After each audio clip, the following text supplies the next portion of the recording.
I'm very blessed. My mother and father married 65 years. My father's 90, soon to be 91. My mother's 87. And it's kicking. I mean, you know, the thought process of mortality, my mortality, especially their mortality. And as you get older, you will start losing some friends. Some just will die of natural causes. So that's what makes mortality more relevant to your existence as a whole. Plus, I own a bicycle messenger company. I do a plug. Big Apple Express. We'll take it over to New York City, one delivery at a time. And then last week, 2 friends that I know got hit by a car and died. Wow. Yeah. Yeah. And a week before, and last week, a friend of mine from 10th grade died. Natural causes. So yeah, as you get older, mortality seems more realistic. I think about when you was a kid, you would do some crazy things, jump out of trees, not thinking you could ever get hurt.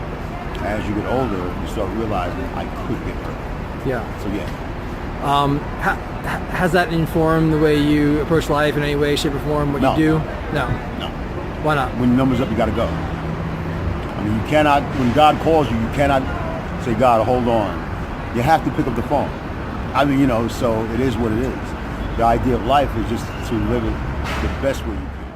Given any thoughts about how you want the disposition of your own body after you die? What you've done? Oh man, I told my daughter this. I'm like, baby, when I go, I want to be cremated.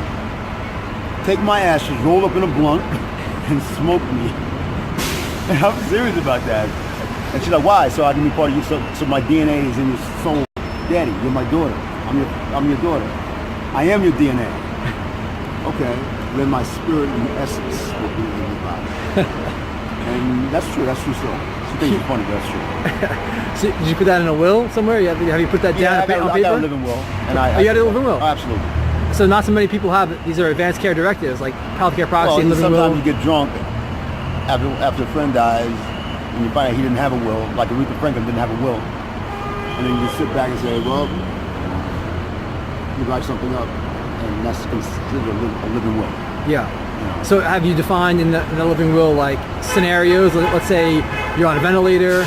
Do you want CPR? Do you want haven't got that far because life-saving techniques? Oh no, haven't got that far because when it's time for me to go, I'm going to die some crucial way. I get decapitated riding a bike in the streets of New York City, get hit by a bus and ran over by a train. Yeah, I'm going to have something crazy, so you'll talk about me forever. I mean, I really believe it. Well, you have a bike rental company. No, a bicycle messenger service. Bicycle messenger. Okay, so Big Apple Express. Big Apple Express, right? So talking about getting hit by a car, decapitated while you're driving a bike. That's probably not good marketing for your company. No, it's not good marketing, but you know what? It's a hell of a way to go out. I mean, if I get hit, I'm gonna get hit by Mercedes or a Maybach or Lamborghini. I'm not the kind of dude that will get hit by a Volkswagen. You want to go out in style, right? I ain't like a motherfucker in style. So you wouldn't want any of those like life-saving techniques, like No. If you were, I don't know, for example, in a coma and things are looking grim. Pull the plug. Yeah, too much stress for the family. Okay. Yeah, that would be selfish. Yeah. But thank you. Now I have to put that in my will.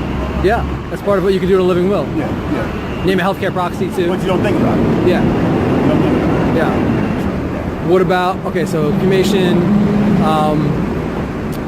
in terms of afterlife, what are your thoughts on afterlife, if anything? Had this conversation a couple of days ago. Matter can neither be created nor destroyed, just change to other forms. So, would my spirit be part of an afterlife? I don't know. But if my daughter smokes me in a blunt, my spirit will live forever because I'll be within her. So, I mean, that's like a weird question. That's a weird question. It's a good question. But most people will not think of that question.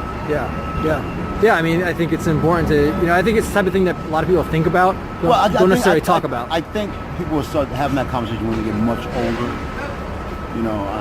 I'm not planning on checking out anytime soon. Right. That's not my plan, but now that you brought it to my attention, I might have to give it some thought. I mean, I think people think about it and talk about it when they're younger, like when you're maybe like a teenager. I remember having a lot of these conversations with my friends, but then you sort of forget about it when you go into adulthood. I'm sure. And then you start a conversation with your friend. You were probably drinking and smoking, so it was just a BS conversation. Right. So it's not really relevant when you're older.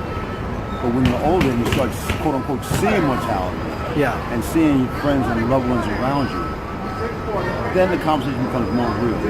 To the point where it might be so real just to have those conversations. Yeah. You know what I'm saying? Yeah. But the reality is, even when you're younger, I mean, you don't think about this when you're a kid, but that you could die at any moment. Right. Even kids, right? I mean, any age, yeah. Absolutely. Yeah. I mean, we all got expiration date. Right. You just never know when yours is. Yeah.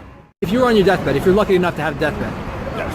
and have time with your family and friends to say goodbye and all Yes. that, what would be on your deathbed playlist? What would you want to hear, watch? Oh, my playlist. Yeah, what's your deathbed playlist?